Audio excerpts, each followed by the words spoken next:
I'm delighted to be here. And when Eric first invited me, he said, Christianity, I didn't know it was going to be about apocalypse. So my talk is not very much about apocalypse, because that isn't what I was originally told to do or asked to do. And why Wittgenstein? Because we're here in Bergen, and so I sort of assumed everybody here would know a lot about Wittgenstein, because Bergen is where the Wittgenstein archive is.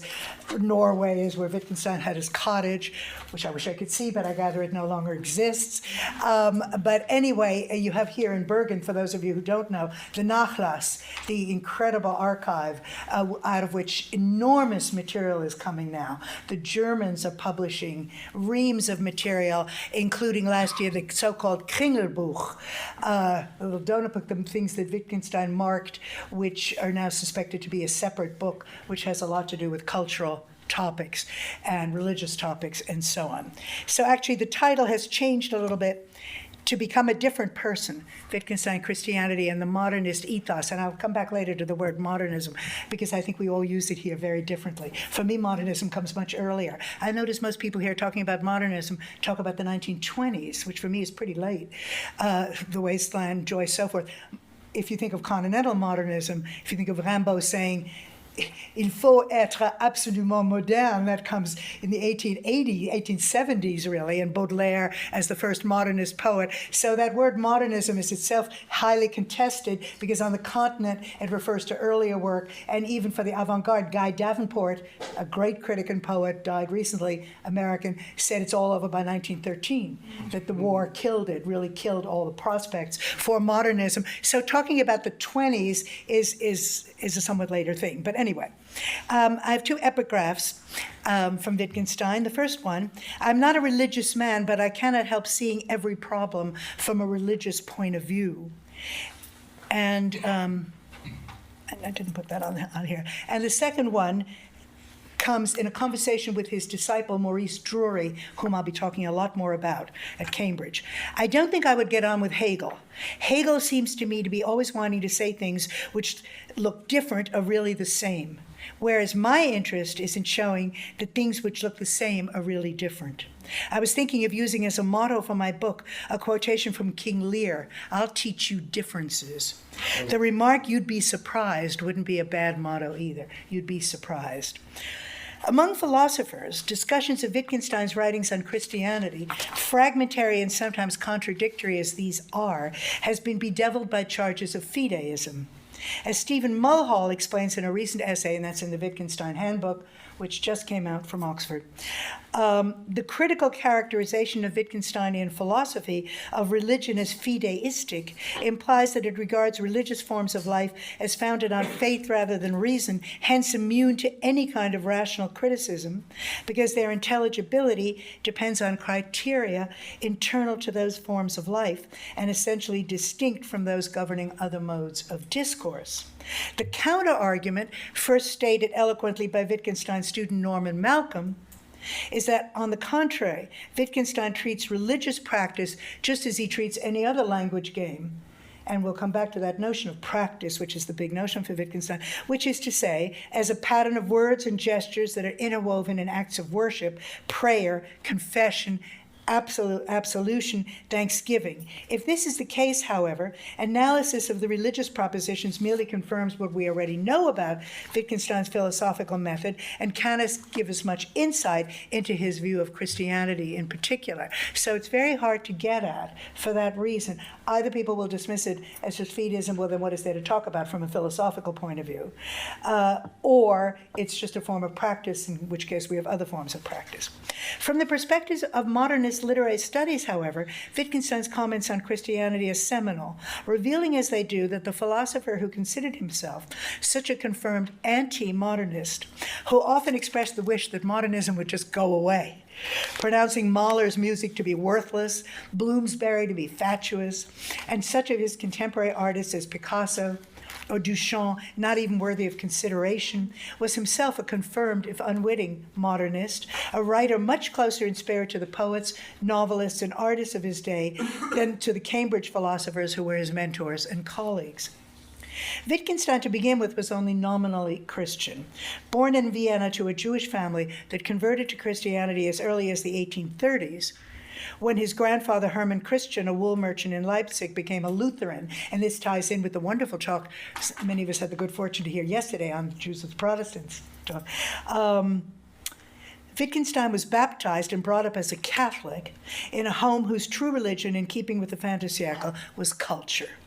The Palais Wittgenstein hosted such composers as Brahms and Mahler, and the philosopher's father, Karl, who had amassed one of the largest fortunes in Austria, collected artworks including Rodin sculptures and Klimt paintings. The 8 Wittgenstein children, of whom Ludwig was the youngest, the brother closest in age, Paul, became the well-known concert pianist who lost an arm in World War I but continued to perform, known as the one-armed pianist. Evidently, they all did receive Catholic instruction at home. But questions of faith and dogma remained largely external, not only throughout Wittgenstein's childhood and adolescence, but also in his first Cambridge period before the war, years when the English philosophers tended to be atheists like Bertrand Russell or Kantian idealists like G.E. Moore and F.H. Bradley. So there really wasn't very much room for religion there. Now, the whole question of Protestantism and Catholicism, vis-a-vis the talk yesterday, is interesting. The reason I think this family was baptized Catholic, the immediate family, was that Wittgenstein's mother, Leopoldina's mother, was Catholic, was the one there. So there are 4 Jewish grandparents and 1 Catholic, Maria Stallner, and so that family was Catholic and sort of regarded themselves as somehow also therefore superior to the Protestants in a certain way. In any case, it was the war that changed everything. In August 1914, Wittgenstein, who had recently returned to Vienna from a long stay in Norway, where he was working on the early drafts of the Tractatus Logico-Philosophicus, which came out in 1922, immediately enlisted as a volunteer. His was not a conventional patriotism. On the contrary, just a few months into the war, he wrote in his secret diary, "I feel more than ever the tragedy of our German race," notice the word race there, race is situation, Rasse. "For that we cannot defeat England seems to me as good as certain. The English, the best race in the world, cannot lose. We, however, can lose and will lose, if not this year, then next. The thought that our race will be defeated depresses me terribly because I am German through and through." Now, the racial, we would now say racist vocabulary of this diary, this in all fairness was written in his secret diary in code. There's a whole diary that's in code, so he obviously wasn't writing it for people to see, as we now are. Anyway, it reflects the peculiarly conflicted consciousness, not only of Wittgenstein himself, but of his moment. The philosopher who had been in self-exile in England since 2008, when he was not quite 20, finds himself a German through and through, serving with soldiers, but guess what? The soldiers weren't German through and through, mostly recruited from the provinces of the Austro-Hungarian Empire. They were Poles, Slavs, Magyars, and he thought he was going to have something in common with them, and he had nothing in common with them at all. He kind of despised them, although he felt guilty about despising them because it was like the riffraff kind of the empire from his point of view. Indeed, his real reason for enlisting was that, as his sister Hermine would put it, Wittgenstein had an intense desire to take something difficult upon himself and do something other than purely intellectual work. What he most wanted, he insisted, here and again, was to turn into a different person. Turn into a different person. It was an ideal that he never left him. "If you and I are to lead religious lives," he told his friend Drury more than 2 decades later, "it must not just be that we talk a lot about religion, but in some way our lives will be different." Now, what does it mean to make self-transformation one's central purpose in life? For Wittgenstein, like so many of the members of the upper bourgeoisie in Vienna, especially those of Jewish extraction, the world of actual politics, as opposed to theory, Marxist or otherwise, was little more than a sordid business, the subject in Vienna of countless exposés of the great feuilleton Die Fackel by Karl Kraus. During and after World War I, the sense of impotence and despair about politics was especially strong, and increasingly intellectuals felt that the nation was beyond repair, and thus everything depended on individual integrity individual choice. And incidentally, those of you who know Adorno and Benjamin well, if you read the correspondence between Benjamin and Adorno from the 20s to the 30s, it's almost as if, for Americans, this seems very strange. There's nothing we can do about politics. I mean, we can talk about intellectual things, and they were talking about Krakow, and they were talking about all kinds of things, but the idea that you could actually have done something about Hitler, say early in the 30s, or done anything in politics was considered impossible. And besides, intellectuals don't do things in grassroots politics. I want to make just a comment, since there are not many Americans here, that in America is I think, rather different, that people do feel you engage. Many people actually do engage. You can be an intellectual and you engage in day-to-day politics more. That is your local congressman, whatever it is, state senators, because it's more immediate. Maybe it's less than it used to be, but it's still very different, I think, from the European situation. So that everything depends on individual integrity, individual choice. Between 1916, when Wittgenstein was serving on the Russian front, and 1918, when he was a prisoner of war in Italy, the Tractatus, originally conceived as a treatise on the nature of logic, written under the sign of Frege and Russell, was transformed into a strange amalgam in which the philosopher's mathematical examples and elucidation of the picture theory of language were followed by a quasi-mystical meditation on the meaning of life. The opening proposition, the world is everything that is the case, was to give way unaccountably to the Tractatus's conclusion, whereof one cannot speak, thereof one must be silent. The diary entries for this period reflect Wittgenstein's readings in Kierkegaard, William James, Schopenhauer, Dostoevsky's brothers Karamazov, and especially Tolstoy's Gospel in Brief, a book that Wittgenstein reread until he knew it by heart, carrying it around wherever he went, so that he became known by his fellow soldiers as the man with the Gospels. Perhaps he wrote in his journal of May 29th, 1916, "The nearness of death will bring me the light of life. May God enlighten me. I am a worm, but though through God I become a man. God be with me. Amen." Such prayers continue nightly for the next few months, culminating in a famous lyric passage in Notebooks 1914, 1916. "What do I know about God and the purpose of life? I know that the world exists, this world exists, that I'm placed in it like my eye in its visual field, that something about it is problematic, which we call its meaning, that this meaning does not lie in it, but outside it. The meaning of life, i.e. the meaning of the world, we can call God. To believe in a God means to see that the facts of the world are not the end of the matter." Now, a number of these propositions found their way into the Tractatus. 6.4.1, there's 6 sections and also this comes close to the end. The sense of the world must lie outside the world. In the world, everything is as it is and happens as it does happen. And 6.4.3.2, how the world is completely indifferent for what is higher. God does not reveal himself in the world. But whereas the word God is repeated at least 10 times in the notebooks, the proposition just cited, 6.4.3.2, contains the only reference to God in the Tractatus. How things stand as God, we read in Wittgenstein's notebook entry for 1.8.16. God is how things stand. Only from the consciousness of the uniqueness of my life arises religion, science, and art. In the Tractatus, the assertive how things stand as God is replaced by not how the world is the mystical, but that it is. Not how the world is the mystical, but that it is. It seems that the author of the Tractatus had tempered his original notebook entries, had made them more oblique, and he no longer claims to understand the how of the world. And even then, by the way, when Bertrand Russell finally got a hold of the Tractatus and published it, Wittgenstein had a terrible time publishing it. First he tried in Austria, nobody wanted to, they thought it was too strange.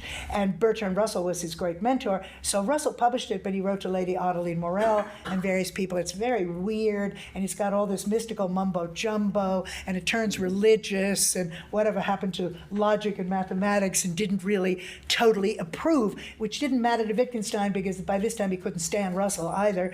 And we get into the 1930s, he would call it a vomitive, Russell's writings, and so on. I'll come back to some of that. Anyway, to become a different person, Wittgenstein's first practical decision after the war and he was a prisoner of war in 1918 in Italy, after the war was to give away his entire inheritance. One of the wealthiest men in Vienna, he made his fortune over to his siblings, convinced as he was, and here he was still a Tolstoyan, that money was nothing but a burden, that it was, in other words, harder for a camel to get through the eye of a needle than for a rich man to get into heaven. Although this rich man didn't really believe in heaven. Soon thereafter, in any case, he enrolled in a teacher training college and moved out of the family mansion, having decided to give up philosophy, become a country school teacher, and help to change the lives of the peasant school children in the villages of Tattenbach and later Puchberg, about 100 miles from Vienna, 100 kilometers maybe. But as in the case of his war experience, Wittgenstein's enchantment with village life gave way to disgust. Tattenbach, he wrote Russell in 1921, and here he sounds for all the world like D.H. Lawrence.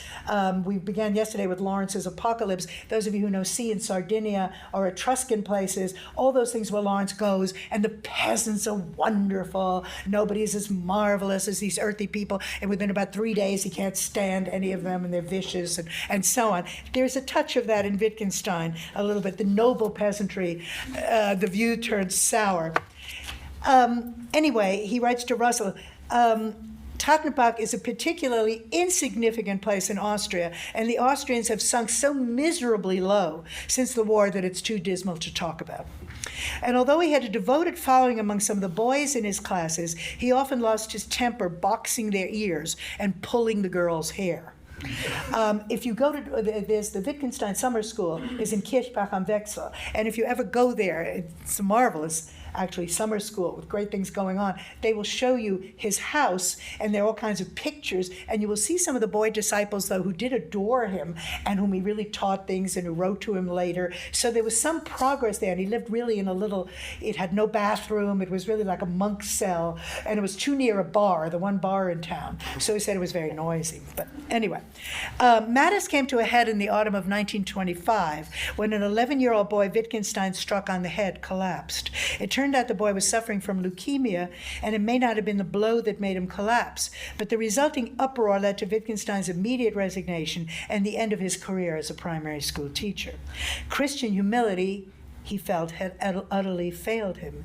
He now turned to secular interests, first the architectural design of his sister's house in Vienna, beautiful house that he designed, and then the association with the Vienna Circle of Logical Positivists, who made much of the newly published Tractatus. So Wittgenstein was becoming famous all the while, first with that circle. In 1929, upon the invitation of John Maynard Keynes, he returned to Cambridge, and his new life as philosophy dawned. Now, what brought religion, and specifically Christianity, back into the picture was ironically the very politics from which he had tried so hard to distance himself. Hitler's assumption of power in Germany in 1931, culminating in the Anschluss of Austria in 1938. Wittgenstein's first reaction to Nazi politics was to become self-conscious about his own Jewishness in a curiously negative way. Like so many upper-class Viennese Jews whose parents and grandparents had taken so much trouble to assimilate, he had long harbored a latent anti-Semitic strain. Not even so latent. In 1925, when his close friend Karl Engelmann became interested in Zionism and planned to emigrate to Palestine, Wittgenstein wrote, "This may be the right thing to do and maybe have a spiritual effect.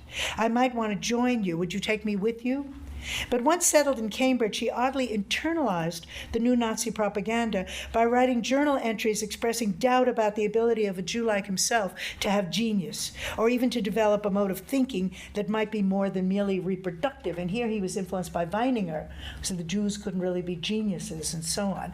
And that strain goes through. It is as if for the first time he had to recognize that he was ethnically, he would have said racially, whatever, after all, a Jew, although nobody in the family had been since the 1830s, at least according to Nazi definitions. And he began to worry whether such anti-Semitic prejudices as that Jews care too much about money might not be true, or whether there weren't in fact specific Jewish character traits such as secrecy or cunning, character traits perhaps he himself shared without knowing it. Wittgenstein has been much and deservedly criticized for these anti-Semitic speculations that came to an abrupt end as the events of the later 30s overtook them. With Anschluss in 1938, Wittgenstein had to quickly obtain British citizenship so that he could re-enter Austria without fearing arrest. It's funny that he was so naive about that it didn't even occur to him. As soon as the Anschluss came, he said, I have to go back and take care of my sisters, and so on. And it was Straffa, who was a Gramsci person, who was his great friend at Cambridge, who said to him, wait a minute, you have to first get British citizenship, otherwise you'll be kicked out right away. You can't just travel. You can't go back in any kind of way. You'd have to stay and you'd be arrested. So after obtaining British citizenship, he re-entered Austria without fearing arrest, and it then became his mission to negotiate the transfer of huge sums of money to the Nazis in order to have his elderly sisters, who like himself had never regarded themselves as Jewish, declared Mischlinge, mixed blood, and be permitted to remain in Vienna, which they did. But by this time, in fact by 1932, he had dropped the language of anti-Semitism and recognized that the racial strain of thinking to which he had given vent was a sign of his own vanity and weakness. He was to confess as much to his Cambridge friends, especially to his Russian tutor and great friend Fania Pascal. She was the wife of Roy Pascal, who was a noted Cambridge don. Herself, in her own words, a Jewish girl from the Ukraine whose childhood was dark and branded by the anti-Semitism of Tsarist Russia, but had lived in Cambridge for a long time, and when he wanted to take Russian lessons, because then he went to the Soviet Union, she was his tutor. He was his teacher. It was in 1937, on the eve of Anschluss and war, the dark time in which the philosophical investigations were conceived, that Wittgenstein returned to a reading of the New Testament. He had made his fateful journey to the Soviet Union in 1935 and realized that the collectivism he encountered there could never be an answer for him, even if the Russians had, as was his original hope, permitted him to remain in the Soviet Union as an ordinary worker. That's why he went. He had decided he wanted to become a factory worker, that would be his next step, and you could do that in Russia, and so he said, maybe this is the life I want. Then when he went, they said, we'll make you a professor right away, but you can't be a factory worker.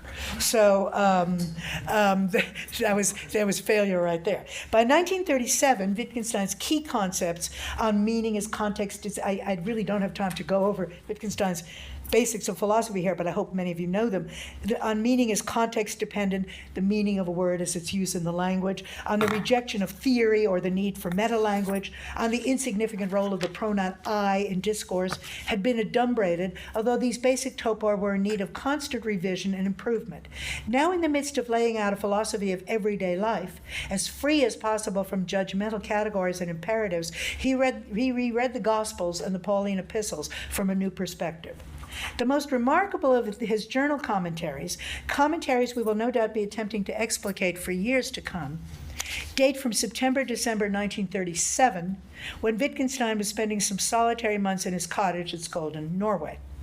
The central thrust of this commentary, carried forward in 6 separate entries reprinted in Culture and Value. The best place to go for these things is Culture and Value, except the ones I'm going to read you, I retranslated most of them. It's very badly translated by Peter Winch quite a long time ago, and it really should be translated. And those of you, when you read Wittgenstein, who's now sort of looked at as if he's an English philosopher, but after all, he did write in German, those of you who know some German, be sensitive about the language, because it always makes it look so stilted in English, whereas Wittgenstein's language was very natural, very colloquial, but it doesn't come across that way in the translations.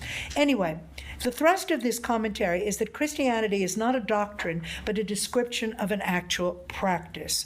And here's the first one. Christianity is not a doctrine, not a theory about what has happened and will happen to the human soul, but a description of an actual occurrence in human life.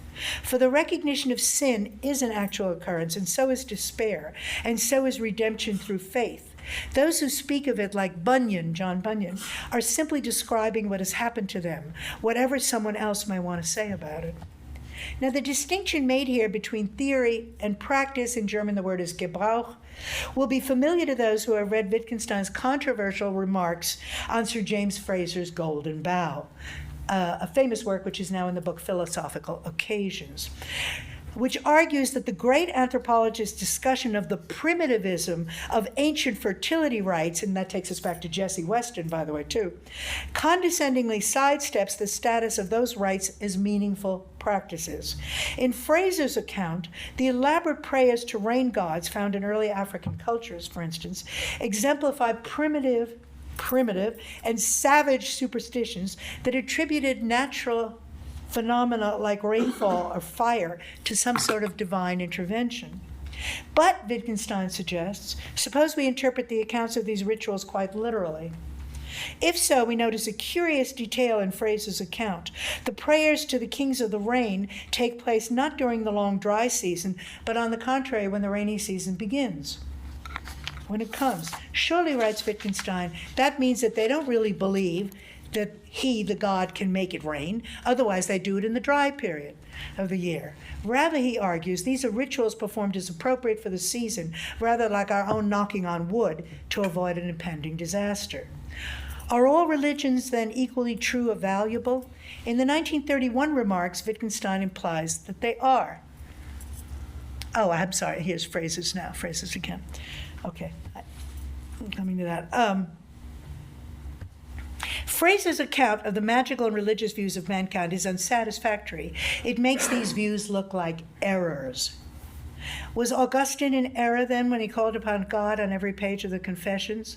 But one might say, if he was not in error, surely the Buddhist holy man was, or anyone else whose religion gives expression to completely different views. But none of them was in error, except when he set forth a theory. And the passage from Culture and Values cited above makes a similar case. Christians, like the John Bunyan of Pilgrim's Progress, are simply describing what has happened to them. It is interesting that among the religions Wittgenstein discussed as practices, there's one that's always missing, and that's Judaism. He evidently regarded Jewishness as a matter of race or ethnicity rather than religion, and the Old Testament, which he knew well, was read typologically as an anticipation of the New. If religion is, as Wittgenstein often posited, dependent on one's time and place, one's cultural moment, which dictates the form our prayers and rituals will take, then for Wittgenstein that religion could only be Christianity, the religion of Europe of his time, in which he had been raised and which was, for him, after all, the official religion of Europe. General. In the 1937 journal entries, accordingly, he drops the comparatist approach of remarks on Fraser's Golden Bough and tries to characterize his own view of the Gospels. God has four people recount the life of the incarnate God, each one differently and contradicting one another. But can't one say it is important that this account should not have more than quite ordinary historical plausibility, so that it won't be taken as the essential definitive one, so that the letter would find no more credence than it deserves, and the spirit would remain true? i.e., what you're supposed to see cannot be communicated even by the best, most accurate historian. Therefore, it suffices, yes, it is even preferable to have a mediocre representation. But what is essential, that is essential for your life, is put by the Spirit into these words. Now, that's an important formulation, I think, suggesting that for Wittgenstein, the message of the Gospels, a message that is so central for him, is enhanced by the very variability of Matthew, Mark, Luke, and John, a variability that underscores the idea that, for him, the truth could never be single or unitary, which is a very current notion, which we get not so much in modernism, but certainly later today, and the idea of difference, which, well, you do get it for certain modernists too. The four Gospels are taken as having what Wittgenstein calls, in his own philosophy, family resemblances. Now, if you know Wittgenstein at all, and where language games are defined by family resemblances, you can never do much more than that. But you recognize members of a family by their resemblances, but there's never going to be one definition, which is why for Wittgenstein, theory, and you might say theology, could never be anything that counted that much for him. It's precisely because of their related differences that we recognize the family itself as an entity. It is a system of differences Wittgenstein contrasts to the more doctrinal thrust of Paul's epistles. The spring that flows calmly and clearly in the Gospels seems to build to a froth in the epistles of Paul. Or that is how it seems to me. Perhaps it is just my own impurity that reads muddiness into it. For why shouldn't this impurity be able to pollute what is clear? But I feel as if I here saw human passion, something like pride or anger, which doesn't square with the humility of the Gospels.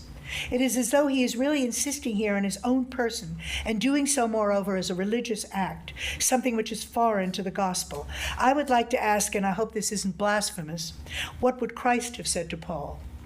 But one might rightly respond to this, what business is it of ours? See to it that you become a more decent person. In your present state, you're absolutely incapable of understanding what may be true here.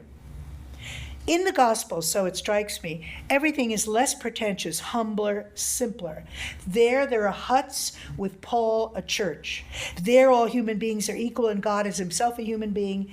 With Paul, there's already a hierarchy, rewards, and positions. So at least my instinct tells me. The doctrine of election by grace that we find in Paul, for example, is, from my perspective, ugly nonsense. So it is not meant for me, since I can apply this picture to myself only falsely. If it is a pious and good picture, then it is so at quite a different level, where it must be applied quite differently from the way I would apply it. Now, the contrast of Jesus to Paul, coupled with the preference of the differential narrative of the four Gospels to the didacticism of the Pauline epistles, is a central motif of Wittgenstein and stands in direct opposition to the claims of recent philosophers like Alain Badiou, George Agamben, and Jacob Taubes, all of whom have reassessed Paul as the key figure responsible for a new, this was alluded to slightly in your talk yesterday, a new political theology, the apostle in Badiou's terms of a universalism that simultaneously shatters the strictures of Judaic law and the conventions of the Greek logos.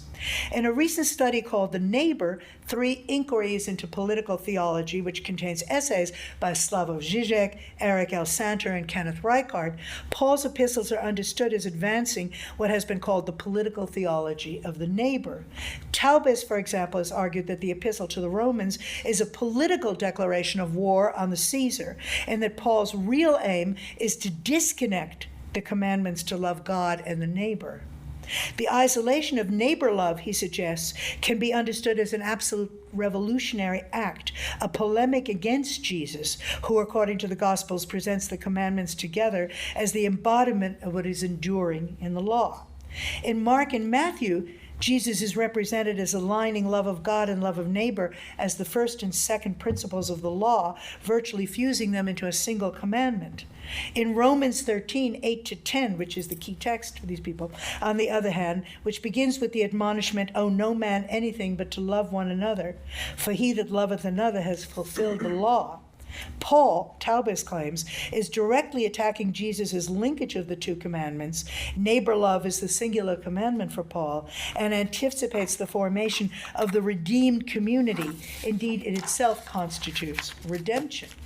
By this account, Paul is rejecting Jesus' own Judaizing tendencies in linking love of God and love of neighbor. His failure, in Kenneth Reichardt's words, to fully realize his own singular and necessary role in salvation, that is, to acknowledge that there is no way to the Father except through the Son. And reading Romans in the light of Freud's Oedipal version of the Jewish-Christian relationship, Taubes concludes that Christianity becomes the religion of the Son. The Father, it sounds cynical, but anyway, the Father is no longer needed. The way is thus open to the establishment of the earthly city in the allegorical shadow of heaven. The aim, in Agamben's words, is to deactivate a sacred space so as to liberate its potential usefulness as a neighborhood, a political community that can stand up to and overthrow the authority of the Father, which is, to put it in secular terms, the authority of the old order and usher in the new power structure, and that can then be used to justify both violence and revolution. Now, had Wittgenstein been apprised of such arguments, he would no doubt have dismissed them as the purest nonsense, the purest sophistry, and the purest nonsense, Unsinn, if not worse. From his perspective, such hermeneutic sophistry is the antithesis of the right way of regarding the writings of the New Testament as describing not a theory, but a significant practice. Then again, his own distinction between Jesus and Paul, and his understanding of Paul's emphasis on the institution of the church, does anticipate the arguments of Agamben and the others. So it's odd. He would have hated their views, but in a funny way he anticipates it, but of course from the negative rather than the positive side. It was the church Wittgenstein could never accept, even as he loved the precepts and practice put forward, especially in the Sermon on the Mount.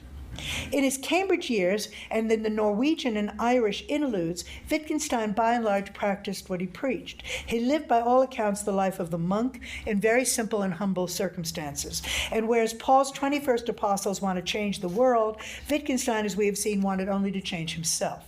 Christianity, I believe, he wrote in his journal in 1946, says, among other things, that sound doctrines are useful. You have to change your life. Faith he adds, citing Kierkegaard, is a passion. As in Trottenbach, however, such faith proved to be impossible to sustain. Wittgenstein may have chosen to live humbly with a minimum of material comforts, but on intellectual and cultural matters he could be arrogant and dismissive. We can see this especially clearly in the marvelous record Maurice Drury has left us in his conversations with Wittgenstein, to which I now turn. Now, that's a book that's edited by Rush Rees, R-H-E-E-S, Rush Rees, who was another disciple. And it has in it various memoirs, but the longest 200-page memoir is by Maurice Drury, and it's a little bit like Boswell's Life of Johnson. You know, it's that kind of record of conversations. It's out of print right now. I mean, it's easily obtainable in the library, but I wonder why it's out of print. It should come back in print because it is such a marvelous record of just two people talking and where you get really a wonderful view. Born in Devon to Irish parents, Drury had come up to Trinity College in 29, shortly after Wittgenstein's own return to Cambridge, and he proved to be an ardent but also unusual disciple. Drury's plan after taking his undergraduate degree was to study theology and become ordained as an Anglican priest. He was thus the perfect interlocutor for Wittgenstein. Indeed, his decision after 1 year at a theological college at Cambridge, Westcott House, not to go on but rather to study medicine, later becoming a psychiatrist in Dublin, was surely prompted in large part by Wittgenstein's critique of theology. When Wittgenstein and Drury first met in 29, Drury informed his philosopher tutor of his plan. Wittgenstein. Do I have it here? Yes. Okay. I don't ridicule this. Anyone who ridicules this matters is a charlatan and worse. But I can't approve. No, I can't approve. You have intelligence. Is it not the most important thing? But you can't neglect it. It's not the most important thing, but you can't neglect it. Sorry, I think we went. Next one. Yeah. Sorry. Just imagine trying to preach a sermon every Sunday. You couldn't do it. You couldn't possibly do it. I would be afraid that you would try and elaborate a philosophical interpretation or defense of the Christian religion. The symbolism of Christianity is wonderful beyond words, but when people try to make a philosophical system out of it, I find it disgusting. So nothing like strong, you know. Just a few pages earlier, Drury had remarked that intellectual vanity, whether in himself or others, was something that Wittgenstein detested. It is true that Wittgenstein was harder on himself than on anyone else, extremely self-critical and constantly driven by the need for revision of his most basic concepts. Still, the outright dismissal of Christianity as a philosophical system and the firm conviction that Drury could not possibly want to be anything like an Anglican priest testifies to a stubborn self-consciousness, one might say arrogance, that does not exactly accord with the Christian humility Wittgenstein longed to possess. Indeed, he kept hammering at this theme until Drury started to waver and decided to renounce his plan to be ordained in the Anglican Church. And he did such things as he made fun of Drury because the church had a piano, not an organ, and he said, that's disgusting. I mean, you have to have an organ. This isn't the real thing. Or the way the crucifix looks. I mean, he would, bug him in all these various ways. Toward the end of his life, Wittgenstein came to feel very guilty about having pushed Drury so hard. The World War II years changed both men a great deal. Wittgenstein, who volunteered during the war in a hospital dispensary, became almost deferential toward Drury, who had fought in Egypt and then participated in the invasion of Normandy. Wittgenstein was now reading the Church Fathers and taking a greater interest than heretofore in Roman Catholicism.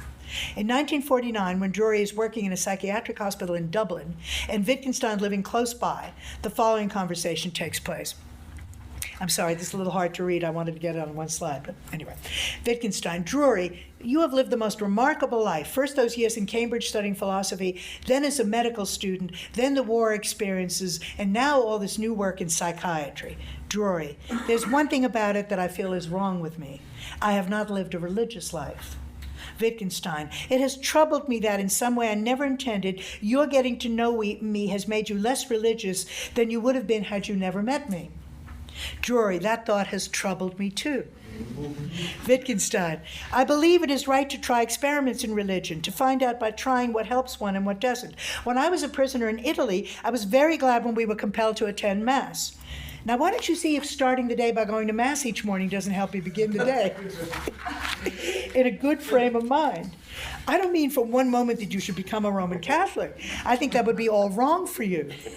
It seems to me that your religion will always take the form of desiring something you haven't yet found. Now, that's a very telling exchange. Despite his expressed remorse, Wittgenstein had regularly rebuked the young Drury for such things as having a crucifix over his bed in the theological college or attending services in the church that had the piano instead of the organ.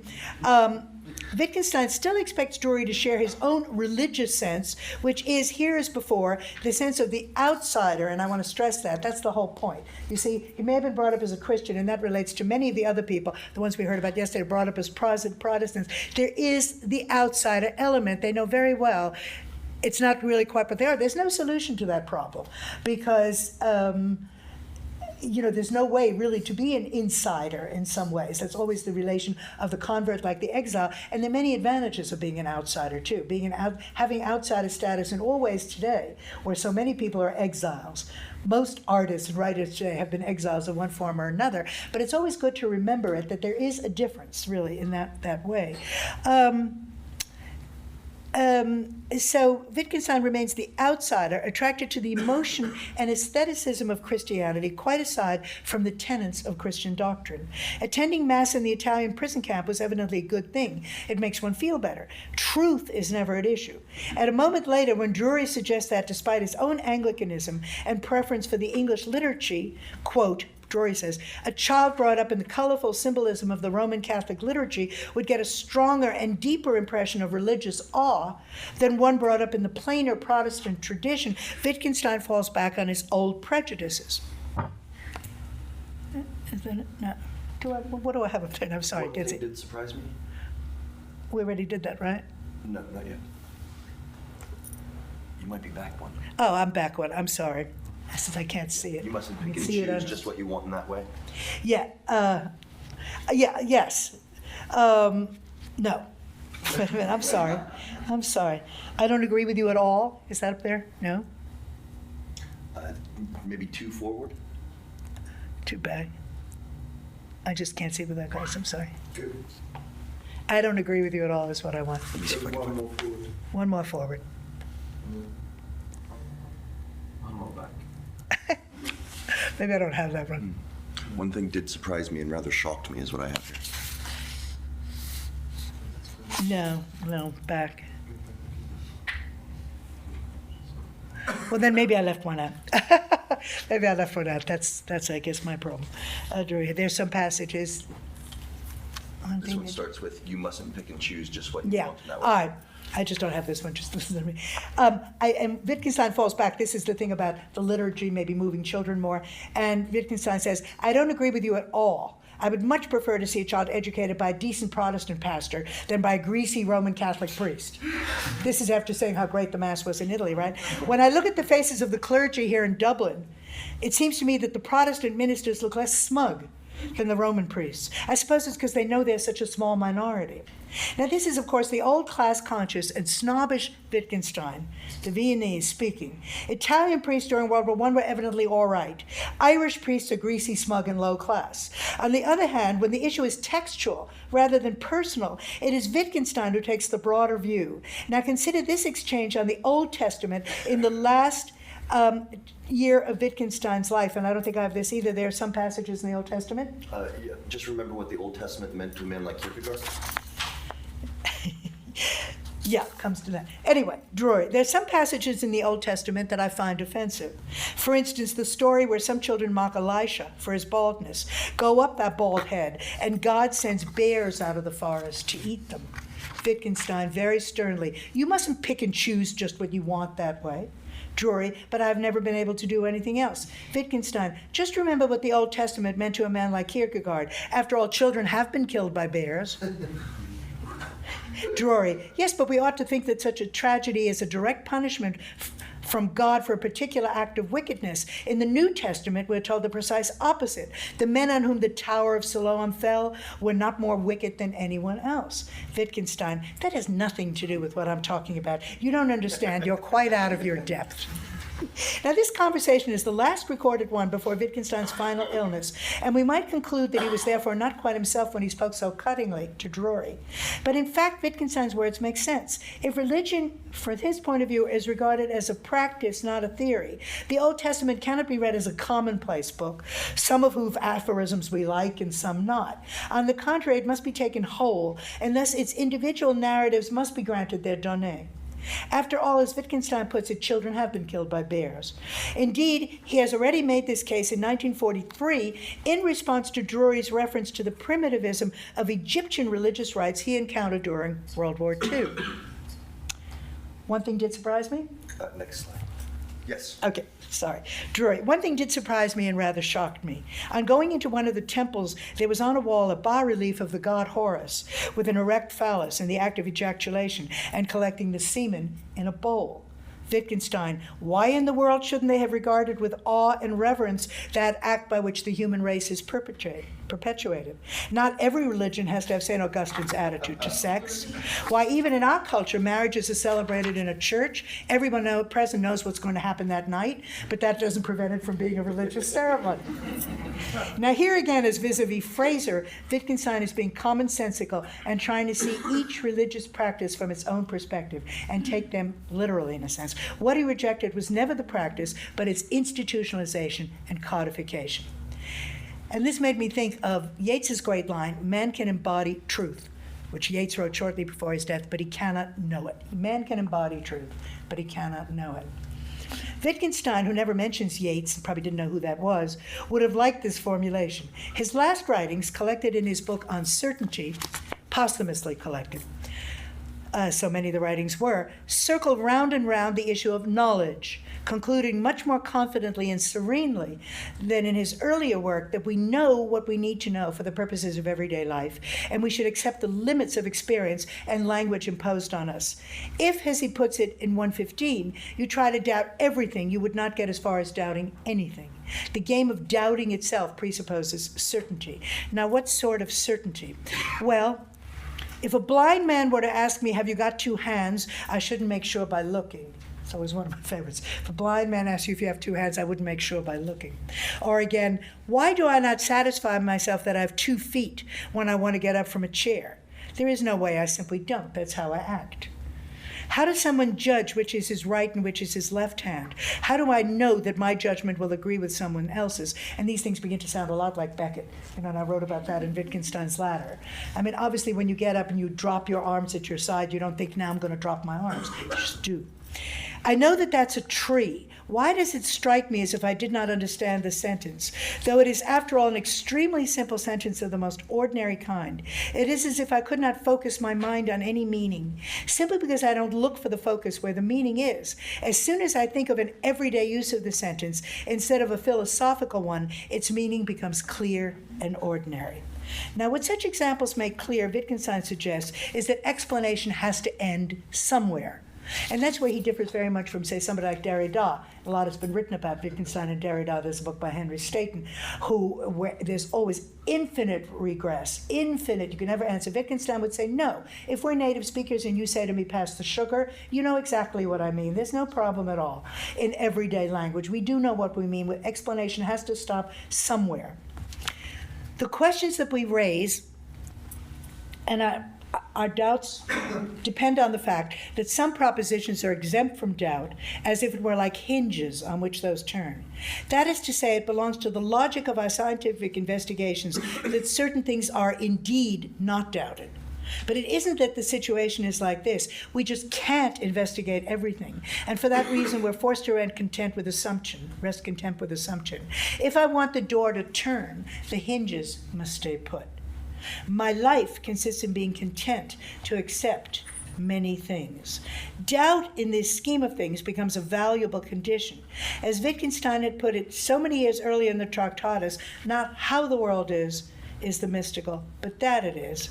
But such a state of mind is opposed to notions of progress and revolution.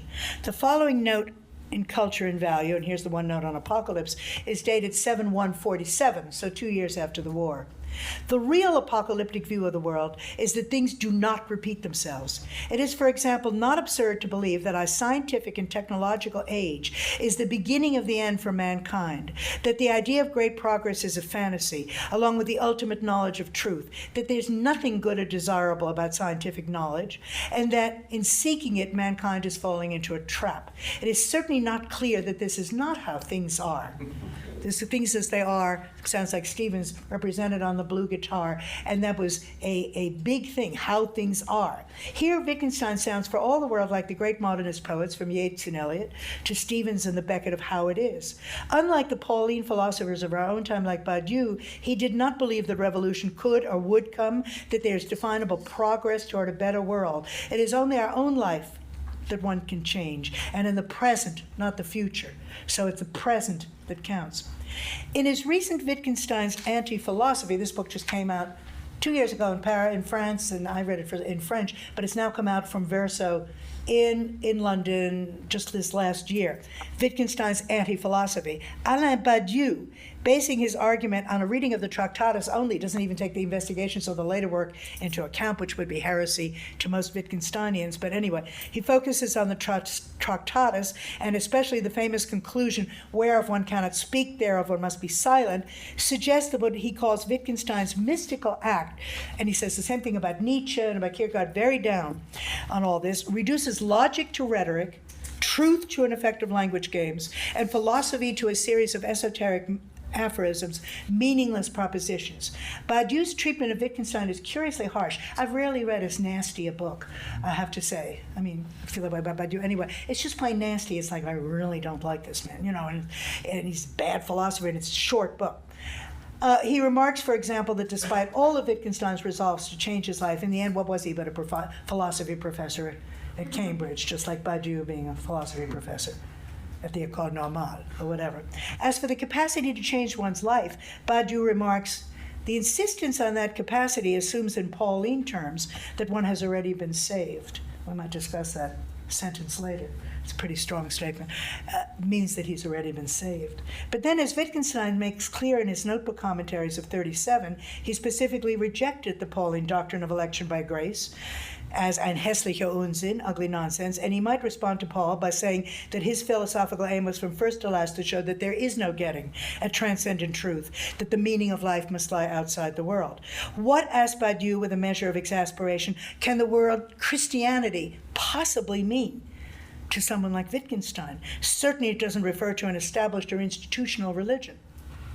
True, but does the word then mean nothing? Wittgenstein was never a believer. His love for the New Testament and desire to live the Christian life was always contradicted by his inherent skepticism about language, his ironical stance toward the various worlds he lived in. Terry Eagleton has aptly called him an arresting combination of monk, mystic, and mechanic, a high European intellectual who yearned for Tolstoyan simplicitas, a philosophical giant with scant respect for philosophy, an irascible autocrat with a thirst for holiness. And referring to the philosophical investigations in later writings, Eagleton remarks slyly, I think maybe I'll put this on, no, I didn't. Wittgenstein suffered all his life from the curious mania known as Protestantism, in which nothing is random or contingent, everything a potential sign of salvation and damnation. Yet his later thought turns its back resolutely on such absolutism, on the pure ice of the beautiful inhuman metaphysics of the early vision, and embraces a world in which the only foundation, a slippery, various one, sure enough, is our common institutional practices, as spontaneous and self-evident as a handshake. And that's actually a good description. That's just what the later philosophy was. You have to get down to the bedrock where you can understand institutional practices as spontaneous and self-evident as a handshake. That nicely captures what Yeats would have understood as Wittgenstein's dialogue of self and soul. And in that, I think it's a very modernist thing. It is always that being torn between these two poles. But the ironies continue to multiply, for the philosopher whom Eagleton identifies as a thorough Protestant had a Catholic burial. The disciples who gathered around his deathbed remembered that Wittgenstein had once said he hoped his Catholic friends would pray for him, and so they called in a Dominican priest to pronounce the final prayers. And Drury tells the following story. I remember that Wittgenstein once told me of an incident in Tolstoy's life. When Tolstoy's brother died, Tolstoy, who was then a stern critic of the Russian Orthodox Church, sent for the parish priest and had his brother interred according to the Orthodox rite. Now, said Wittgenstein, that is exactly what I would have done in a similar case. And you remember, by the way, this isn't just Tolstoy's life. You remember in Anna Karenina, when Levin goes to see his brother, his atheist brother, and his brother dies, and his brother is very unhappy and very torn, and Levin himself is quite agnostic in this period and doesn't know what to do, but the first thing he does is call in the Orthodox priest, and he thinks that's what his brother really would have wanted, so that incident in Tolstoy's life is repeated in that chapter in Anna Karenina, and it's important. When I mentioned this, everyone agreed, and everyone included Elizabeth Anscombe, who was one of the main disciples who was Catholic, was a Catholic convert. Everyone agreed that all the usual Roman Catholic prayers should be said by a priest at the graveside.